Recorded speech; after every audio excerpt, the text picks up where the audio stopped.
In the Nigerian mining sector, the host communities are usually hanging a balance of neglect or economic potentials.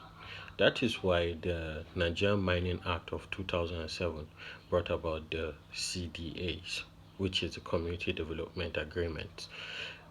Companies are supposed to enter the CDA agreement with host communities that should cover basic amenities like roads, schools, infrastructure, hospitals, things to better the lives of the communities.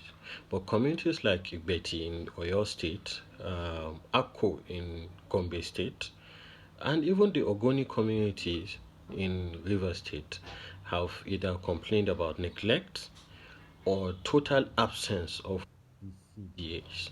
In some cases, just delayed.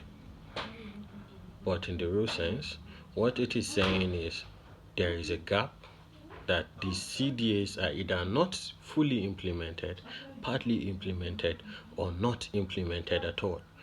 Which brings us to the issue of governmental checks. Government should be able to pay more attention to these companies, pay attention to the fact that either they do not perform their duties or they do not honor the agreement.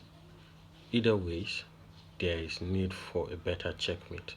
My name is Muafake Hayadadu, and this is the News Chronicles.